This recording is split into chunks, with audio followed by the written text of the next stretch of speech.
হচ্ছে, কি বুঝতে পারছেন আপনি? দুর্ভাগ্যজনকভাবে বলতে হচ্ছে, আমি তো বলবো একটু পরে, সুপ্রিম কোর্ট যে কথাটা বলেছে যে পোস্টমর্টম হওয়ার পরে, ডেড বডি জ্বালাবার পরে বা নানা রকম বলার পরে ডেড বডি তারপরে মার্ডারটা স্টার্ট হয়েছে। এটা অদ্ভুত ব্যাপার। আমরা যারা পোস্টমর্টম করি তাতে একদম স্পষ্ট নির্দেশ আছে আন্ডার সেকশন 174 সুরতাল রিপোর্ট কী করে পড়তে হয়।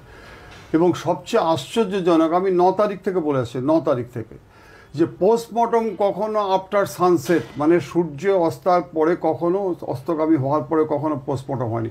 এখানে কিন্তু আজকে, সেই দিনে আমি বলেছিলাম, আজকে দেখুন এটা ধরা পড়েছে যে পোস্টমর্টম কী করে সূর্যাস্তের পরে হয়। এবার আমি বলি যে এই পোস্টমর্টম যেটা করা হয়েছে সেটা আদৌ পোস্টমর্টমই নয়। This is not the post-mortem, this is not the Surathal report. Surathal report যেটা করা হয় সেটাকে বলে ইংরেজিতে ইনকোয়েস্ট রিপোর্ট। যখন মানুষ মারা যায় তখন ইনকোয়েস্ট রিপোর্ট এবং পোস্টমর্টম রিপোর্ট করার পরে মার্ডার কেস স্টার্ট হচ্ছে, এটাকে আনআইডেন্টিফাইড। কোনো মানুষের যদি মৃত্যু হয়, কোথাও জঙ্গলে পড়ে আছে একটা ডেড বডি, অ্যাক্সিডেন্টাল ডেথ, তার কোনো আলাপ নেই, কাউকে চেনে না, আমরা হুলিয়া জারি করি, মেসেজ দিয়ে চতুর্দিকে ছবি দিয়ে যে এরকম আনআইডেন্টিফাইড ডেড বডি আপনার, তখন একটা ইউটি কেস করা হয়। কিন্তু যে মেয়েটি আজকে দীর্ঘদিন ধরে আরজিকর হসপিটালে সবাই চেনে, সেই মেয়েটি সকালবেলা ডেড বডি পড়া যাচ্ছে, বৃহস্পতিবার দিন মাকে বলল যে মা তুমি খেয়ে নাও, শুক্রবার দিন সেই ডেড বডিটা পাওয়া যাচ্ছে। সে আনআইডেন্টিফাইড, সে আনন্যাচারাল ডেথ। এটা কোনো সহ্য করা যায় যারা আমরা পুলিশে চাকরি করছি? কি ভয়ঙ্করভাবে, আমি প্রথম দিন থেকে বলে আসছি, এই চ্যানেলও আপনাদের বলে দিই, this is nothing but the larger conspiracy, preplanned war rape for their personal gain. কারণ এই মেয়েটি দীর্ঘদিন ধরে দেখছে যে হসপিটালে কি চরম অত্যাচার হচ্ছে, হসপিটালে কিভাবে আজকে সরকারি অর্থ তছরূপ হচ্ছে। আজকে ধরে ফেলেছিল সেই মেয়েটি যে ওখানে গজ দেওয়া হচ্ছে, তুলো দেওয়া হচ্ছে, বছরে নাকি 200 কোটি টাকা, সেখান থেকে সেই টাকাগুলো কি হচ্ছে, এমনিতে পাস করছে ছেলে মেয়েগুলো। সেখানে প্র্যাকটিক্যাল যদি দেখুন, 9 তারিখে আমি যখন ওখানে গিয়েছিলাম আরজিকর হসপিটালে, কিছু ডাক্তারের সাথে আমার কথা হয়েছিল, দীর্ঘক্ষণ ধরে অনেকে দেখেওছেন যে তারা কীভাবে, মানে টিয়ার্স রোলিং থ্রু চোখ দিয়ে জল আসছে আমার, যে স্যার মিস্টার আচার্যি দেখুন আমাদের এখান থেকে নানা রকম কী ঘটনা, যেটা ওরা বললো যে এমডিতে পাস কোর্স প্র্যাকটিক্যালি লাগা হচ্ছে 80, 78 দিয়ে ফেল করে দিয়ে বলছে 12 লাখ টাকা দিতে হবে, 10 লাখ টাকা দিতে হবে। এবং সেখান থেকে এই সন্দীপ ঘোষ নিচ্ছে 25% আর বাকি টাকা চলে যাচ্ছে হচ্ছে হাই কমান্ডের কাছে। তারা প্রশ্ন করছে যে হাই কমান্ডকে আমরা জানি। এবার আরও বলে দিচ্ছি যে বিভিন্ন জায়গায় আজকে যে পাচার হচ্ছে, ডেড বডি বাংলাদেশে চলে যাচ্ছে, নানা রকম ইনস্টলেশন অফ সিসিটিভি, এগুলো তো পরে বেরোলো। কিন্তু আজকে 4 বছর ধরে ডেপুটি যে সুপার যে আজকে যে এলিগেশনটা করছে, সিরিয়াস এলিগেশন, আজকে যখন সিবিআই দায়িত্ব দিচ্ছে 13 তারিখে, সিবিআই কি বলেছে, সিবিআই আমি বলে দিচ্ছি সিবিআই কি বলেছে। সিবিআইকে হাইকোর্ট যে বলেছে সেটা হচ্ছে দেহ কি রাস্তায় পাওয়া গিয়েছে, 1 নম্বর। 2 নম্বর হচ্ছে একটা সরকারি হাসপাতালে ভিতরে কর্মরত অবস্থায় এক চিকিৎসকের দেহ পাওয়া গেল। আমি যেগুলো বলছি দেখুন, সেখানে কিভাবে অস্বাভাবিক মৃত্যুর মামলা হয়, পুলিশ বা হাসপাতাল কর্তৃপক্ষ কেন নিজেরাই অভিযোগ দায়ের করলো না? এটা হচ্ছে গিয়ে আমাদের chief justice of Calcutta high court division bench বলেছে। এবার সুপ্রিম কোর্ট কি বলেছে? সুপ্রিম কোর্ট আরও ভয়ঙ্কর বলেছে। সুপ্রিম কোর্টের যে ডিভিশন বেঞ্চ নয়, লার্জার বেঞ্চ কনসিস্টিং 3 জাস্টিস, ওখানে তার মধ্যে একজন জাস্টিস বলছে যে 30 বছর আমি চাকরি করছি বাদ বিচারক হিসেবে, আজ পর্যন্ত এরকম তদন্ত দেখিনি। সূর্যাস্তের পরে আবার একটা বলেছে দেহ সৎকারের পরে এফআইআর। আচ্ছা বলুন তো, যারা আপনারা টিভিতে দেখছেন আপনারা বলুন যে মাননীয় মুখ্যমন্ত্রী বলেছেন যে হ্যাঁ ইমিডিয়েট ফাঁসি দেওয়া হবে, ইমিডিয়েট তাদের ফাস্ট ট্র্যাক করা হবে, ঠিক খুব সুন্দর কথা বলেছেন, আমি শ্রদ্ধা জানাই ওনাকে, যে 7 দিন সময় চেয়েছিল। আচ্ছা সেই দিনই আজকে দেখুন আজকে ডেড বডিটা পুড়িয়ে দিয়েছে। এবং ডেড বডিটা যদি পুড়িয়ে দেয়, আপনি আমাকে বলুন তাহলে আমাদের ইনভেস্টিগেশনটা নির্ভর করে দুটো জিনিস। তার মধ্যে কী জিনিস? তার মধ্যে scientific expert opinion and medical expert opinion. Scientific expert ওপিনিয়নটা কি? এর মধ্যে ফিঙ্গারপ্রিন্ট থাকতে পারে, ফুটপ্রিন্ট থাকতে পারে, ব্লাড স্টেন যেগুলো আছে সেগুলো থাকতে পারে, যে মেয়েটিকে যে রেপ করেছে সেই রেপের পর্যন্ত সে আমাদের এমনভাবে আজকে তাকে পুড়িয়ে দেওয়া হয়েছে তাড়াহুড়ো করে। আমি মনে করি আজকে যে এই যে অভয়া মেয়েটি বা তিলোত্তমা মেয়েটি, এই বাংলার মেয়েটি যদি আজকে মুসলিম হতো, মুসলিম, তাহলে আজকে কিন্তু বহু আগেই ধরা পড়ে যেত। কারণ মুসলিমদের ডেড বডি পোড়ানো হয় না, মুসলিমদের কিছু কবরে দেওয়া হয়। আমরা আনিস খানের দেখেছি কবরে দেওয়া বের করেছে। আরও একটা দর্শক কিন্তু আপনাদের বলে দিচ্ছি, 20 নভেম্বর 2022 IIT খড়গপুর হসপিটাল, দেখুন কত ঘৃণ্য চক্রান্ত। কি চক্রান্ত? আসামের একটা ব্রিলিয়ান্ট ছেলে এসেছিল এখানে পড়াশোনা করার জন্য, তাকে দেখছে গলায় দড়ি দেওয়া। কি করলো সেটা করলো হচ্ছে গিয়ে লোকাল পুলিশ স্টেশন ইউটি কেস করে দিল। আর এই IIT ইনস্টিটিউশনের যে কর্ণধার, উনিও সহমত পোষণ করে বললেন চাকরি পায়নি বলে তার জন্য সে আজকে কমিটেড সুইসাইড, এবং চালাকি করে তার পায়ের নিচে একখানা বিশেষ শিশু রেখে দিয়েছিল। কিন্তু তার মা আসাম থেকে ছুটে এসেছিল, হাইকোর্ট করে। হাইকোর্ট পশ্চিমবঙ্গের কোনো স্টেট আজকে FSL কাউকে দেয়নি, পশ্চিমবঙ্গে কাউকে বিশ্বাস করেনি হাইকোর্ট। কাকে দিয়েছিল? মিস্টার AK গুপ্ত। ভাই, আমি AK গুপ্তর আন্ডারে চাকরি করেছি, স্টেট ফরেন্সিক সায়েন্সের যিনি প্রফেসর ছিলেন, উনি প্রমাণ করে দিয়েছে যে এই ছেলেটিকে কিভাবে হত্যা করা হয়েছে, ব্রুটালি হত্যা করা হয়েছে, মার্ডার কেস স্টার্ট হয়েছে। আপনারা আমাকে বলুন, এটা কি তদন্ত? একটি মেয়ের কি অপরাধ? একটি মেয়ের কি অপরাধ ছিল? সে আজকে অসহায় পাশে দাঁড়াচ্ছে। আজকে হসপিটাল থেকে আমরা সাধারণ মানুষ যেভাবে কান্না করছিল সেদিন, সেই মেয়েটি জুনিয়রদের কিভাবে পড়াতো, কিভাবে রুগীর সেবা করত, তার মাকে আমি আপনাদের বলি, ইউটি কেস করতে গেলে প্রথম নিয়ম হচ্ছে গিয়ে, ইউটি কেস যদি হয়, যখন আনন্যাচারাল ডেথ হয়, তখন প্রথম ডিউটি হচ্ছে গিয়ে সুরতাল রিপোর্ট করার আগে সেই বডি যে মারা গেছে তার রিলেটিভকে ডাকা। আপনারা দেখে নেবেন 174 CRPC-তে দেখে নেবেন, রিলেটিভকে ডাকা। আচ্ছা, এই যে তিলোত্তমা বা অভয়া মেয়েটি মারা গেল, তাহলে তার মা কি মণিপুরে থাকে? তার মা কি আজকে রাজস্থানে থাকে, উত্তরপ্রদেশে থাকে, সোদপুরে থাকে? 22 কিলোমিটার নয় ফ্রম PG আরজিকর হসপিটাল, তাকে ডাকা গেল না? আপনারা চিন্তা করে দেখুন। আজকে সুপ্রিম কোর্ট যে কথাটা বলেছে যে আজকে যে আমি দেখো যে দেহ সৎকারের পরে FIR, আপনারা বলুন, রাত 11টায় পুলিশ কি করলো? পুলিশ সিজ করলো কি করে? আমি দেখে বলছি, সুপ্রিম কোর্ট যেহেতু বলছে আমি সেগুলো বলছি, যে এগুলো তো আমরা বহুদিন আগে থেকে বলে আসছি যে this is not the procedure to make শ্রোথাল report, inquest report, this is not the procedure to postmortem report. Postmortem রিপোর্টে আজকে আপনি আমাকে বলুন, ডেড বডি যদি আজকে পুড়ে যায়, সেই মেয়েটি যদি আজকে রেপ হয়ে থাকে, তাহলে এই যে marks of injury, severe multiple injury রয়েছে, এইগুলো কি করে প্রমাণ হবে? ডেড বডির মধ্যে গলাটা টিপে যেখানে ফিঙ্গারপ্রিন্টে পাবে কি করে? লিগালি আসুন, ফুটপ্রিন্ট পাবে কি করে? যে ঘরটাতে আজকে সেমিনার দেখানো হচ্ছে তার পাশের ঘরটা আজকে তাড়াহুড়ো করে ভেঙে দেওয়া হচ্ছে, কেন জানেন? প্লেস অফ অকারেন্স ওটা নয়, সেমিনার হল নয়। প্লেস অফ অকারেন্স হচ্ছে পাশের ঘরটা, যেটা আজকে as per the direction of, যেটা শুনতে পাচ্ছি সন্দীপ ঘোষের ডাইরেকশনে, তার গাইডলাইন মেনে আজকে সেটা তাড়াতাড়ি করে যাতে এভিডেন্স না পাওয়া যায় সেটা আজকে চেঞ্জ করা হচ্ছে। আচ্ছা ভাই, যদি মারা যায়, সেই মেয়েটি কি আজকে এমনিতেই মারা যাচ্ছে, তাহলে তার কপালে হাতটা থাকলো কি করে? জুতোটা পাশে থাকলো কি করে? আচ্ছা, যদি স্কাপলিং করে থাকে, এখন আমি শুনতে পাচ্ছি যে তাকে নাকি আজকে ঘুমের ওষুধ কিছু খাইয়ে দিয়েছিল। আচ্ছা, আপনি আমাকে বলুন, যদি বিষক্রিয়ার হয়ে থাকে, আনকনশাসনেস যদি হয়ে থাকে, তাহলে যে ভিসারাটা আমরা পাঠাই, এটা যদি পুড়ে যায়, মরে যায়, ছারখার করে দেয়, ওটা পাঠাবে কি করে? এটা প্রি প্ল্যান্ড মার্ডার, কনস্পিরেসি করে, লার্জার কনস্পিরেসি, এবং সেভাবে তাকে মার্ডার করেছে, কমিট পার্সোনাল দেয়ার গেইন। অতএব এই ক্ষেত্রে আমার মনে হচ্ছে যে আজকে পলিগ্রাফি টেস্টটা যেটা করা হচ্ছে সেটা ডিউরিং স্টে 9 তারিখ থেকে 9, 10, 11, 12, 13 এই কদিন আজকে পুলিশ কি করেছে? আমি আপনাদের বলি, মাননীয় মুখ্যমন্ত্রী গতকালকে একটা খুব সুন্দর কথা বলেছে, আমি শ্রদ্ধা জানিয়ে বলি। উনি বলেছেন স্পিডি ট্রায়াল যেন হয়, স্পিডি ট্রায়াল। ঠিক আছে, স্পিডি ট্রায়াল বলেছেন, আমি বলছি ওটা অ্যাড করে যে স্পিডি কাস্টোডি ট্রায়াল থাকতে হবে। আজকে এই নির্ভয়া এই মেয়েটির সম্পর্কে বলা হচ্ছে। আচ্ছা, আপনারা বলুন তো, আমি কতগুলো এক্সাম্পল দিচ্ছি। কামদুনি কাণ্ডে 2012 সালে মেয়েটিকে আপনারা জানেন, দেখুন কেসটা কীভাবে সর্বনাশ করেছে, এবং পিপি অফ হাইকোর্ট আজকে ওখান থেকে সরে গেল।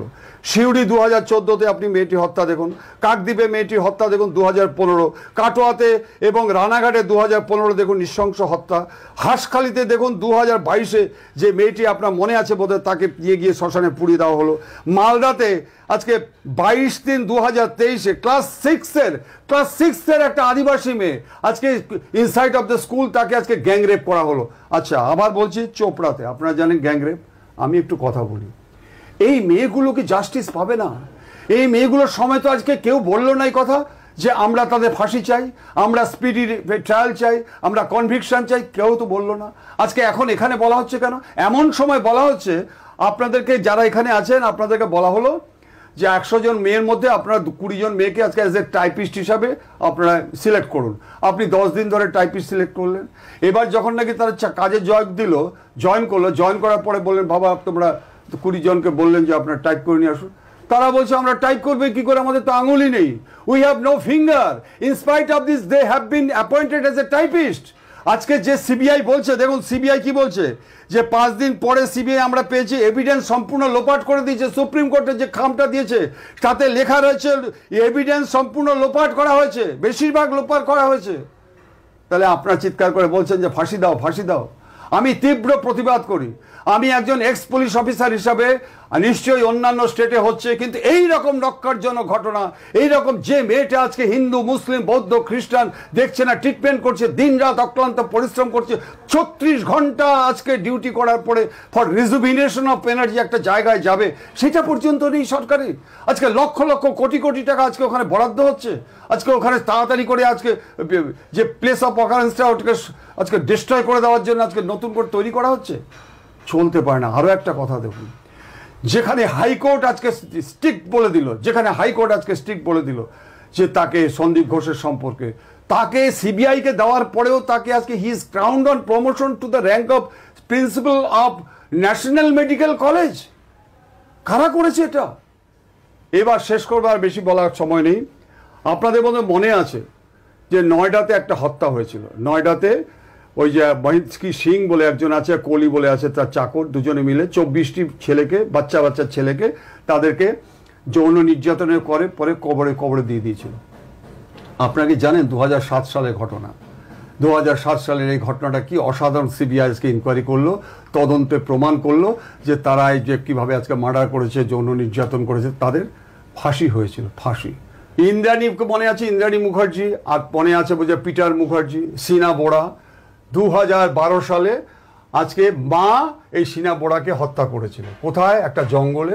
এবং জঙ্গলে পড়ে হত্যা করার পরে আজকে কিন্তু সমস্ত কিছু এভিডেন্স শেষ করে দিয়েছিল। দেখুন, তার যে ড্রাইভার 2015 সালে ধরা পড়লো দিল্লিতে, এবং সেখানে একটা রিভলভার নিয়ে ধরা পড়ার পরে আফটার প্রলংড ইন্টারোগেশন, আমরা যেটা করি, এই আগের কেসটা মিটে গেছে, আরে এই আগের কেসটা কায়দা করে বলেছে না বাবু ওই তো কেস হয়নি, ওটা এই কী ব্যাপার, কী করেছিল, এই সিনা বোরাকে নিয়ে তার মেয়েকে নিয়ে গিয়ে কীভাবে তাকে মার্ডার করে তাকে পুড়িয়ে দিয়েছিল। আচ্ছা, আমি আজকে আপনাকে কেন বলছি বলুন তো? 2012 সালে ঘটনা, 2015 সালে আজকে সিবিআই তদন্ত করে দেখুন কিভাবে কনভিকশন করালো।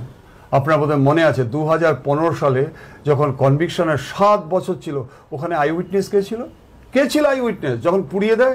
This is investigation, that is scientific expert opinion. আমি বলতে চাচ্ছি, যদি আজকে যেভাবে কনস্পিরেসি করে আজকে এভিডেন্সগুলো লোপাট করে দিচ্ছে, এটা নিশ্চয়ই সুন্দরবনের প্রত্যন্ত অঞ্চলে গহন জঙ্গলে মার্ডার হয়নি। আজকে আলো আধারি পথে হাঁটতে হাঁটতে গিয়ে লাইট অফ করে মার্ডার হচ্ছে যারা কামদুনিত হয়েছে। আজকে সুপার স্পেশালিটি হসপিটালে যেখানে কর্মরত, সেখানে তাকে নৃশংসভাবে হত্যা এবং রেপ করা হয়েছে। সেটার তদন্ত কেন আজকে সঠিক ব্যক্তিকে ধরা পড়বে না? যাই হোক, আপনারা জানেন 201 হচ্ছে কি disappearance of evidence. Disappearance of এভিডেন্সটা কি?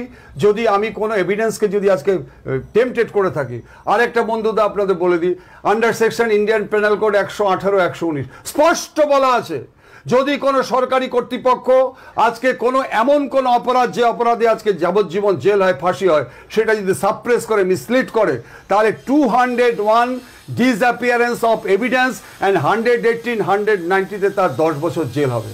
আজকে যদি এভিডেন্স নেওয়া হচ্ছে, আজকে স্টেট পুলিশ তো উচিত ছিল অন্তপক্ষে তাকে অ্যারেস্ট করে দেওয়া। স্টেট পুলিশের তো করতে ছিল আজকে যা কনস্পিরেসি করেছে তাদের বিরুদ্ধে ব্যবস্থা নেওয়া। আজকে সিবিআইকে দেখতে হচ্ছে আজকে প্রায় 88 ঘন্টা চলে গেল।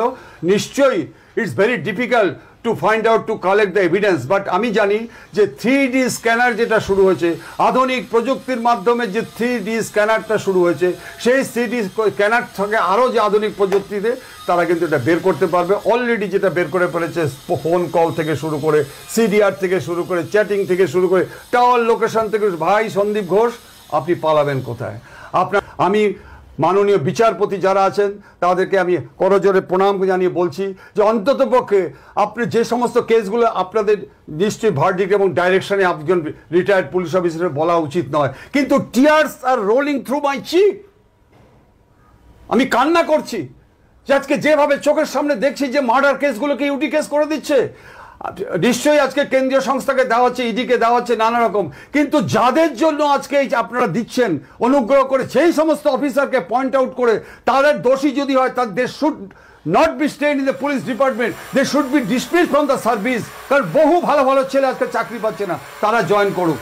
অতএব এটা আমার কাছে it is my humble supplication to you যে অন্ততপক্ষে আগামী দিনে ভবিষ্যতের জন্য শুধু পশ্চিমবঙ্গ নয় সারা ভারতবর্ষে যদি এই ধরনের ঘটনা ঘটে থাকে তাহলে কিন্তু যে সমস্ত পুলিশ অফিসার আজকে মার্ডার কেসগুলোকে আজকে তদন্তের নামে আজকে ইউটি কেস করে শেষ করে দিচ্ছে, ফাইনাল রিপোর্ট শেষ করে দিচ্ছে, অন্ততপক্ষে তাদের বিরুদ্ধে আজকে কিন্তু সিরিয়াস যদি অ্যাকশন না নেওয়া হয়, সেই সমস্ত যারা আজকে জানেন এই সমস্ত কেসগুলো এসআর কেস হিসাবে ট্রিট হয়, স্পেশাল রিপোর্ট কেস, এই স্পেশাল রিপোর্ট কেস গাইড করে আইপিএস অফিসাররা, তারা যদি আজকে ইনভলভ হয়ে থাকে তাহলে কিন্তু তাদের এগেনস্টে অ্যাকশন নেওয়া দরকার। যদি কেউ ইন্ধন দিয়ে থাকে তাহলে তাদেরকেও আজকে যে কল ডিটেলস থেকে যদি পাওয়া যায়, লাইক স্পাইডার্স যদি পেতে পারেন। অনেকে বলে থাকে যে যদি হাই লেভেলে কোনো পলিটিক্যাল লিডার যদি ইনভলভ হয় তাহলে তো ধরা পড়বে না, কারণ king can do no wrong. তাদেরকে আমি বলি এশিয়ার মুক্ত সূর্য ছিল মাননীয় ইন্দিরা গান্ধী, তাকেও কিন্তু অ্যারেস্ট হতে হয়েছে। আজকে দিল্লির মুখ্যমন্ত্রী সেও কিন্তু অ্যারেস্ট হয়েছে, জয়ললিতাও কিন্তু অ্যারেস্ট হয়ে গেছে, আজকে ঝাড়খণ্ডের মুখ্যমন্ত্রীও কিন্তু অ্যারেস্ট হয়েছে।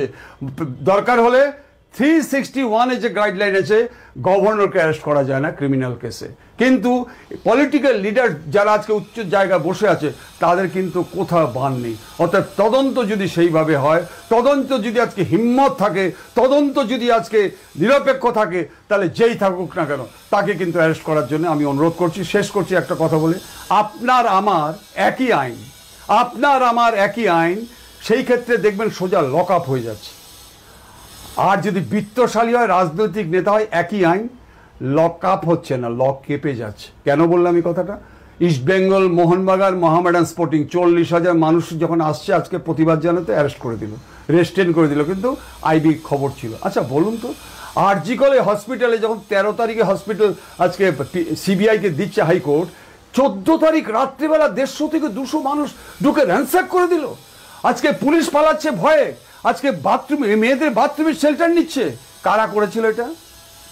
আমাদের র্যাপিড অ্যাকশন ফোর্স ছিল না, আইবি ছিল না, ডিআইবি ছিল না, লোকাল যারা কাউন্সিলর এমএলএ বড় বড় কথা বলে মাচায় উঠে তারা ছিল না? ইয়েস, সবাই ছিল। কারণ এটা এখন জলের মতো স্পষ্ট যে আজকে উই ওয়ান্ট জাস্টিস জাস্টিস বলে হাফ প্যান্ট পরে যারা গিয়েছিল তারা হচ্ছে এদের পোষা কুকুর। তারা আজকে গিয়ে আজকে চরম অসভ্যতা লাঞ্ছনা করেছে। কেন? যে আজকে সুপ্রিম কোর্ট হাইকোর্ট এই প্রশ্নটা তুলেছে। অতএব আমি চাই এই সোনার বাংলা যেন সোনায় থাকে। আপনারা কথা